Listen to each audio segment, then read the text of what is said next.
Tem um ponto específico na jornada de qualquer hábito que quase todo mundo desiste.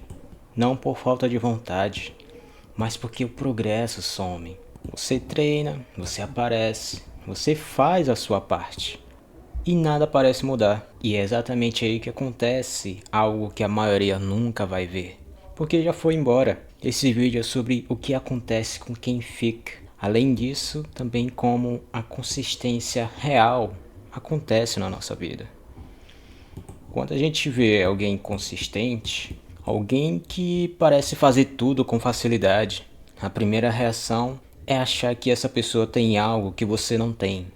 Um talento, uma inteligência diferente, uma força de vontade fora do normal. Mas tem uma coisa que a gente não enxerga neste momento: o histórico da pessoa. Você não está se comparando com a pessoa, você está se comparando com tudo que ela acumulou antes de você chegar.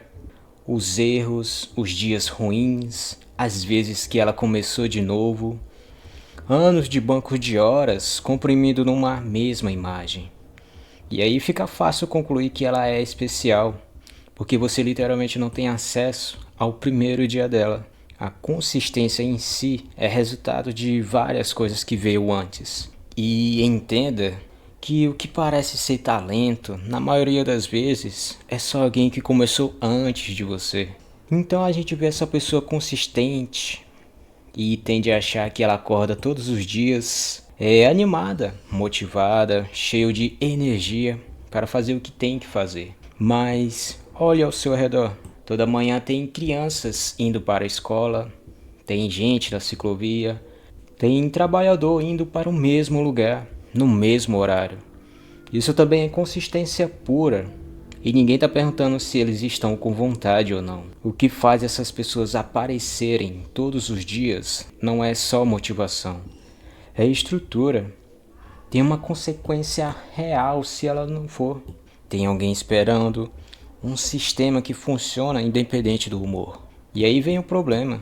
Quando você tenta criar um hábito sozinho, por conta própria, não tem ninguém te cobrando. Não tem uma consequência imediata se você falhar. E aí a motivação precisa fazer um trabalho que ela não foi feita para fazer. Quem é consistente de verdade entende isso.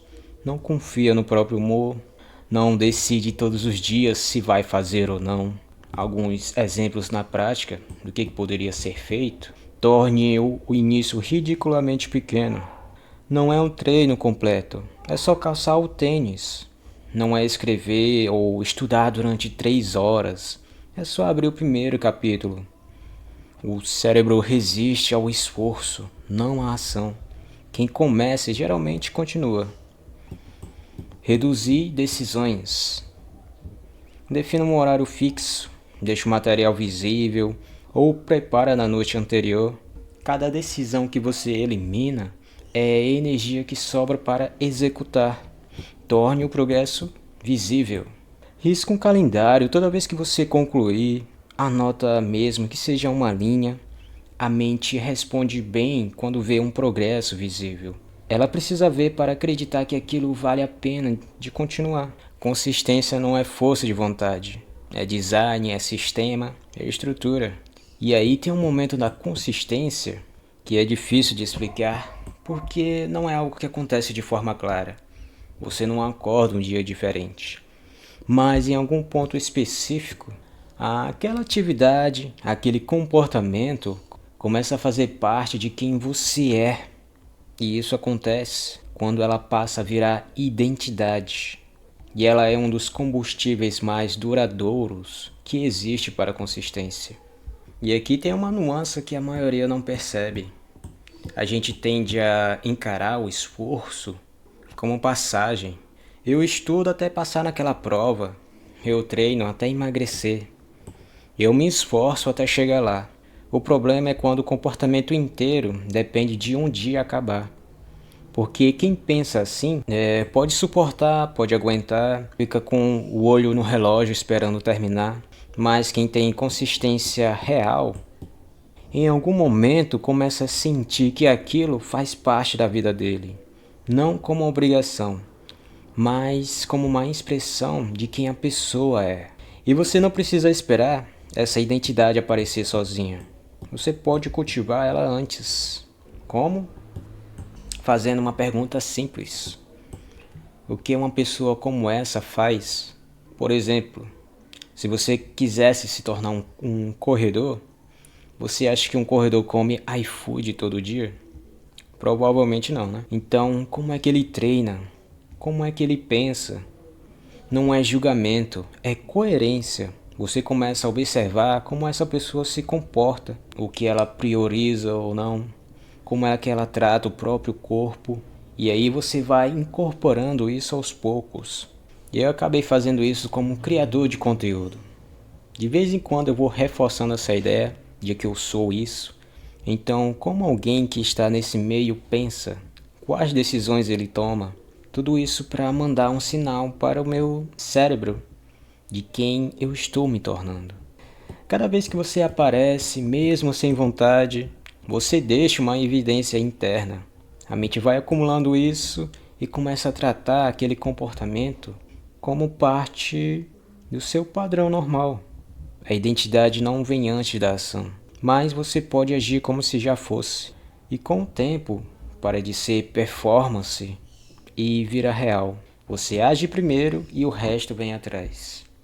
E existe um período em qualquer hábito que eu chamo de vale do desapontamento. É basicamente o começo, onde o esforço é máximo e o retorno muitas vezes é quase zero, às vezes até zero mesmo.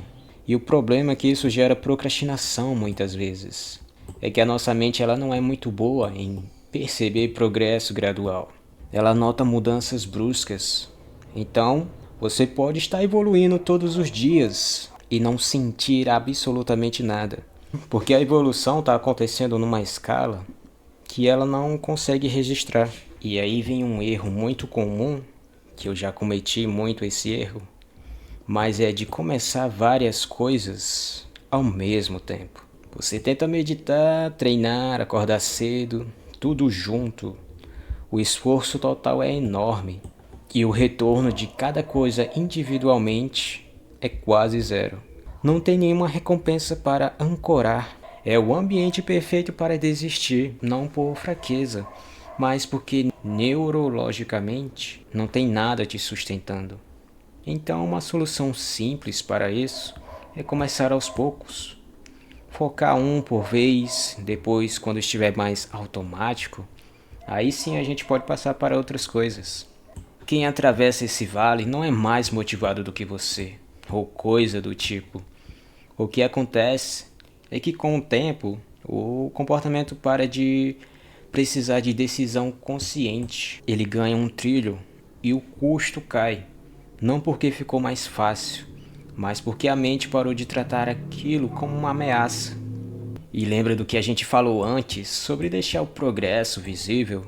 Tente incorporar isso na sua rotina. De novo, reforçando, a mente precisa ver que está valendo a pena continuar naquele comportamento.